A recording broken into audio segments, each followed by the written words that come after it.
Okey, saya sebelum saya mulakan, saya akan bacakan syarat-syarat pertunangan adat maka jangan dengar dan adab betul. Okey, Mak Zikri. Syarat-syarat pertama. Sekiranya pertunangan ini terputus disebabkan perkara yang tidak dapat dielakkan daripada pihak lelaki, maka cincin pertunangan ini akan menjadi milik perempuan dan sejumlah wang adalah yang akan diserahkan lupus sama sekali. Syarat pertama. Okay, syarat kedua.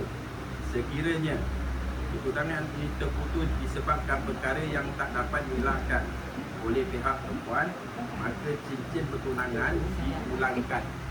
Kalau ada wang antara kita ulangkan dengan tanpa keadaan. Okay. Syarat yang ketiga, ini kena faham, jadi ingat fikir masa-masa. Semasa dalam tempoh pertunangan secara adat kedua-dua pihak, iaitu pasangan bertunang tidak dibenarkan berdua-duaan ke sana kemari sehingga boleh menimbulkan fitnah. Okey, faham tu?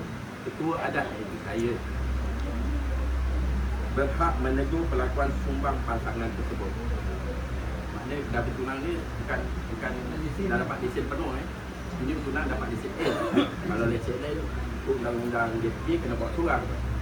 Kalau dia buat berdua, kiranya kalau nak beli barang ke, kalau ada kemungkinan nak beli barang, kenalah bawa orang bertiga. Jangan tak buat sangka je kalau sebagai ketua adat kena lebih. Saya faham itu.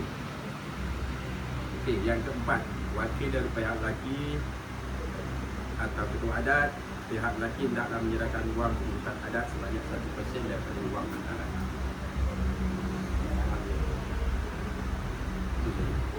So, bagi saya kena agak ingat syarat-syarat pertunangan.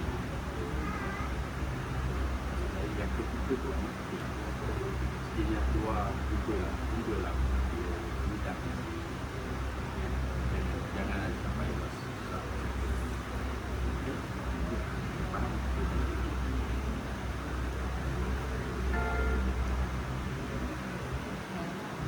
Okey, untuk seterusnya kita dah dapat tadi daripada pihak perempuan 5 bulan dan lelaki perempuan berapa bulan?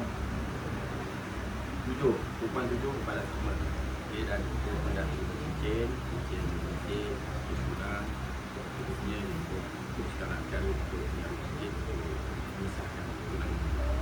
Okey, cincin. Jadi kita minta lah